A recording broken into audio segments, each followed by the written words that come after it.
Testing 1, 2, 3, 4, 5. Ah. People be like, how do you guys warm up for your podcast? La la la la la la la. Perfect. Hit every fucking level of that. Every one up.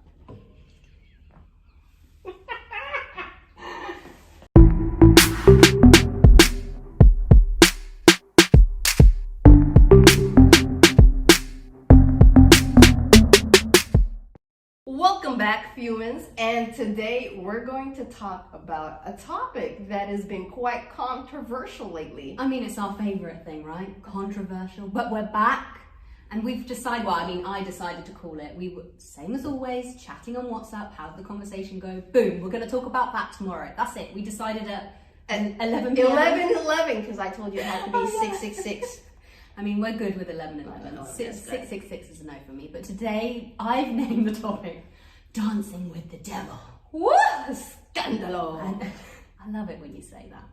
I love it when you call me Senorita.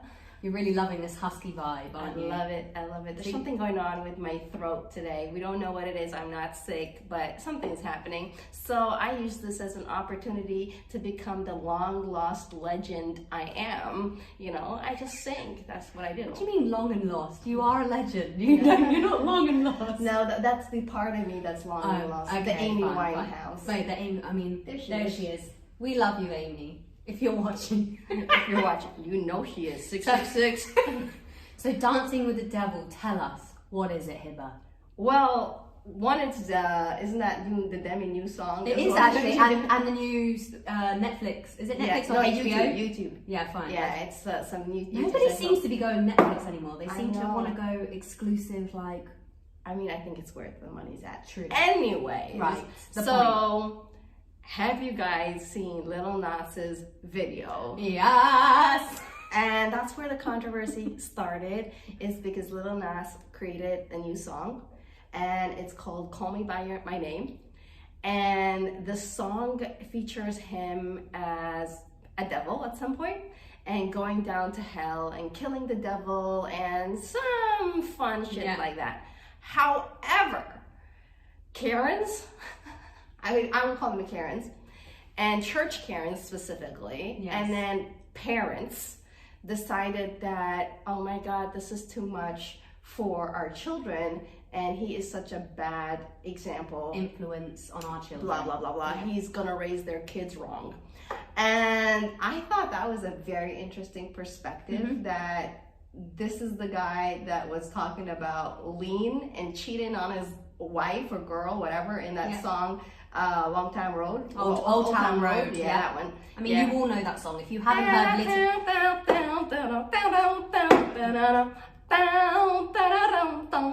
long lost legend. But if you would have heard Old Town Road. So if you haven't heard his new song, you would have known his previous one. Lil Nas makes the bangers, as I would call it. He has one banger. Let's not go all the way there. I am a fan. He has some good other songs. Panini was another jam as well. Oh, he sang Panini? I didn't even know he sang Panini. I know so Panini. There we go. Okay, so 2 bangers, okay? 3. Now this is the new one, right? So we want to talk about it from different perspectives, right? I definitely want to talk about it from the aspect of parents thinking that somebody who puts out a video is a role model for their kids, and that now, oh my God, they don't know how to parent their kids anymore. I have a huge issue with that kind of thing, and we want to break this down a little bit. I think the second thing is people really believing that the shoe he released had 1 drop of human blood. I mean, what do you mean? It doesn't. I mean, that's crazy. So there's another part to the story as well. So it's not just the music video. So the music video was one thing, the song, the uproar, everything else. He also released a pair of shoes. What are the shoes called? I think they're called 666. Yeah, they're called 666. So it was with a brand called Mischief. Yes. Who you did some research on. I love them. Right? I actually know them for a while. They're a viral marketing company that takes anything and makes it ridiculous and to do publicity stunts. And I love their marketing. 2019, they released the shoes called the Jesus shoes with holy water in it, right? And churchgoers would be like, woohoo! know when they did that. So they liked Oh, they liked that shoe. Oh, but when it was Satan and his devil's blood, so it's they different. played on that and released the Satan shoes 666, and they said they have one drop of human blood in it from the team. Yeah, and I was just like, really, you know? I mean, when I saw the full description of the shoe, I was like, how do I get these shoes? I mean, they look pretty sexy, I have to say. I'm not a big shoe person, but they made me want the shoes. I'm a sneakerhead. I like the shoes, all right? And that was the second part. In this company, let's just talk about Mischief real quick since we're on the topic. Mischief has done things like Tinder on the plane. So if you're on a plane, you download the app and then you can hook up with people on the plane. That's genius, right? I think they're just hilarious. They're just taking the piss out of things, you know, constantly. And having fun with it. Yes, and a lot of celebrities use them so they can come up with these gimmicks and these stunts to get attention. And look at us now. We're going to do a whole podcast about Lil Nas' shoe. That's exactly what they wanted. Yeah. But there are some idiots out there that have been going to church and I don't know, to meet their God and talk about how this is satanic and it's disgusting and they should be ashamed of themselves and these people are going to hell. I mean, take a joke, y'all. And that's the biggest thing that gets me the most. Like, we love laughing, we love joking, we love it. Like, just take it with a pinch of salt, you know? It doesn't necessarily have to be personally to you. Yeah. And now because suddenly, you know, they all made their kids wear cowboy outfits for the last couple years, right? And everybody was, right? Yeah, and glorified Lil Nas. And now they're like, oh, he wore high-knee boots and was on a stripper pole. I mean, his body. Can we talk about it? Girl! I know you and I are working out right now, but I'm like, how can I get a body like that? Do you know that he actually did the pole work himself? I saw the behind the scenes. Yeah, I'm like, get it, girl. Like, whatever. I want to try pole dancing now. You know what I like about this whole video? It's a very LGBTQ positive video for one thing. A lot of people tell a lot of people tell the gay community you're going to hell. A lot of religions tell the gay community you are going to hell, right? This was a video where he actually went to hell. And I was like, and I killed the devil, so fuck you. Now I own hell, bitch. Yeah, and I think he owned it. And he was like, the same people that were trying to make us hate ourselves for who we are, we are now. I just went to hell, and now y'all mad I went to hell. Yeah. You know, so what's the deal? Yeah, like, because he wasn't pretending to stay in heaven and mess around with the angels. He's like, no, I'm good going to hell. Yeah. Like, I'm fine going to hell. He owned it. And I was just like, damn! I love that. And that's why I thought that was a very strong video. I don't know if you've seen any of the TikTok, like, recreations. Like, no, I haven't. I haven't. Like, he's actually, Little Nas has uploaded them on his own profile. There's so many, but they are hilarious, of like people recreating themselves, like being in heaven and then hearing a Little Nas song and being like, oh fuck it, I'll go to hell. I think that was a strong socio-political message. Yeah. And I like that about the song. Now, for all the moms who are like, oh my god, now my son's gonna watch that and be gay, if that was the way things worked, he would watch Cardi B and be straight again. Yeah. So I don't know what you're worried about. Yeah. Right? That's how it works. If your child can be that easily influenced, like he mentions cocaine in the song also, are they going to be sniffing lines of cocaine? No, and again, if this is how it works, if he watched one video of Lil Nas and turned gay, then put a video of Cardi B, and her up, and he'll be back. We all know what that song is about. I mean, that video as well, and what? That was another big video from last year, right? Yeah. I mean, if that's how it works. Yeah. And I think this is where this whole conversation is, oh my God, our kids. One, why are your kids watching it? Right? Why are you letting your kids watch? It's not Lil Nas's fault that he's being a creative genius and doing his work. That's his work. Your work as a parent is to monitor, if you choose to, your kids' content consumption. Yes. Like, let's go back to when you were a child, right? Because I was obsessed with music videos. Like, I used to stay I wasn't allowed to watch shit. So there we go. There's a big difference there, right? Like, I used to stay up. So MTV used to do a thing where they used to launch new music videos. And I remember this so vividly when, you know, Robbie Williams? Yes, yes. So when he released the Rock DJ music video, the one where he rips off his skin. And I remember me and my sister staying up at 10 p.m. thinking, oh my God, if my mum and dad see us doing this, we're going to be in so much trouble. But we did it anyway. And I was like, this is amazing. They didn't want to make me rip my skin off. No, I wasn't allowed to watch any of this shit on TV or whatever. Really? Yeah. We were very like until I think I was a teenager, and so different. And then I remember the first time I heard Eminem, and it was like this. And then I actually wrote the lyrics of the song on a piece of paper, and my mom found the piece of paper. What is this? And I got an ass whooping. She thought I made up the lyrics. You could have claimed it. That could have been your moment. You know, she was like, "What is this poetry you're writing? This is the kind of poetry you write." They teach you at school? Yeah, and I had to try to explain that was Eminem, and then they confiscated my music for like, I don't know, like 6 months. I was like, I don't know, 12 at that point. But after that, I was like, so sad. Yeah. So if you want to talk about chaperoning your kids, you know, get an Arab mom. 100%. You will. She didn't stop me from cursing today, though. You know. Thanks, Mom. This is the product of them not allowing. And this is the product of.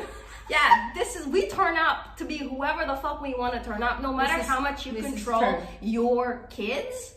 They will turn up to be whoever they want to be. So I don't care how strict you want to get, we still gonna be crazy when we grow up, because that's it. Yeah.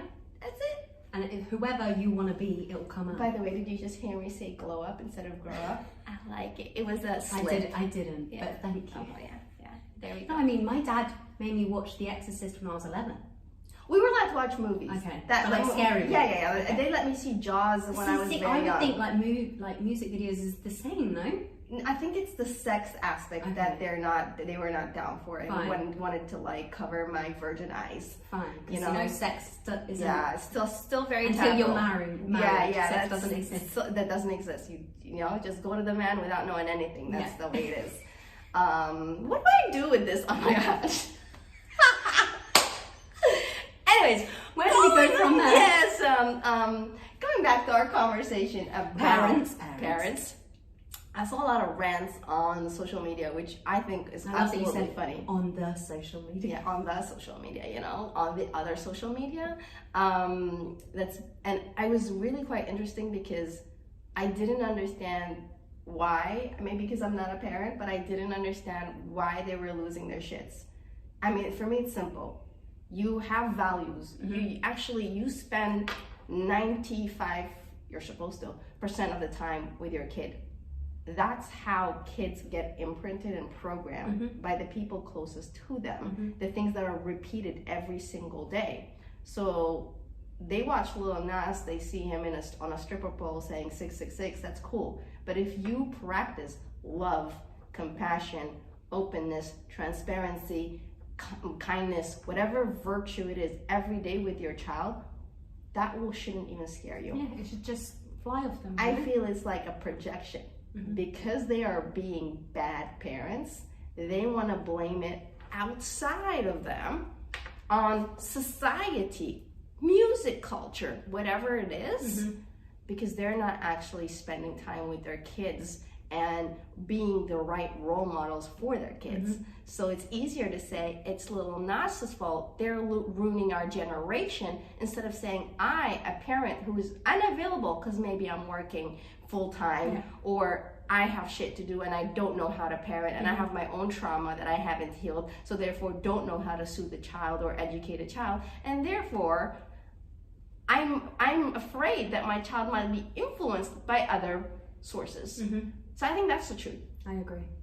I think this is the lamest fucking excuse, saying culture is ruining our generation. Yeah. You are ruining your generation. You as a parent, anybody who is a child, we know from psychology that parents, they imprint on their kids 90% of the time. A kid is a mirror to the parent, full stop. Yeah. Full stop, is a mirror. They learn through the parent. So I don't care what Lil Nas is doing or what Demi is doing or what Rihanna is doing or whatever. Whoever is doing what. Yeah. Parents are the actual role models and they need to take some sort of accountability in this. Yes, I agree. You know? And if your kid is like 8 years old and is watching Lil Nas, it says strong language, nudity, and sexual whatever it says. It says this on the warning. Yeah. So make sure they don't watch it. Put some, I don't know, they have all these What artists can we come up with now? Some artist that not has the censored stuff now. Everybody is. Yeah, It's like everybody, unless you're watching Disney. But even Disney, I mean, look at the likes of Britney Spears and all of these people. No, but I mean, like, if you're watching the Disney Channel, they're still censored, and then they grow up. They can't be Disney their whole life. You can't cut your kids off from reality, however much you would like to. No, but I think like an 8-year-old or a 7-year-old maybe doesn't need to be exposed. Yeah, it doesn't need to stuff. be exposed to that. Yeah, let them be children. Let them go play with magic. Let them play with fairies. Let them dream. Life is gonna kick them in the butt real soon. Yes. Right. So and let them enjoy their childhood. I think what is actually the saddest part is most children today are robbed from their childhood because they are on their phones and looking for likes. And you know, why does a 6-year-old know that she has to dance on TikTok to get likes? That's external validation. It's very sad. It is very sad. Yeah. So that whole thing is like, that's a parent's responsibility, because I do know parents who have kids and their kids are outdoors and they're playing and they still get PlayStation time and Netflix time and all that time, but they have time, not all day. Yeah. You know, parents are self-soothing, allowing their kids to self-soothe through YouTube, through TikTok. Yeah. You know, it's like, oh, I'm busy. I came back from work. I'm tired. All right, here's your fucking iPad. Leave me the fuck alone. It's about balance, right? Like they're allowed to do those things, but it can't be the only thing. Yeah, and allow a kid to be magical and play and go outside and create and do whatever they want outdoors. Even as adults, we do that, right? 100%. And you should still keep doing it. Boom shakalaka. She's back again with the boom shakalaka. Right, what's the challenge? The challenge is to actually look at you when you are in a place of judgment. Why are you judging this kind of thing? Because most likely it's a projection. It's an insecurity within you, right? If you're, for example, if you're a man and you watched that and you felt insecure about your sexuality, look inside you. If you were a woman and you judged that, look inside you. If you were a parent and you judged that, look inside you. If you loved it, look inside you too. Yes. Boom shakalaka. Boom. You got that boom shakalaka. I didn't say it today. I wanted to say it. Oh, you got it in. Well done. There we go. I love it when the podcast is just like 15 to 20. Perfect. Done. I like it Easy. when you call me señorita. That's it.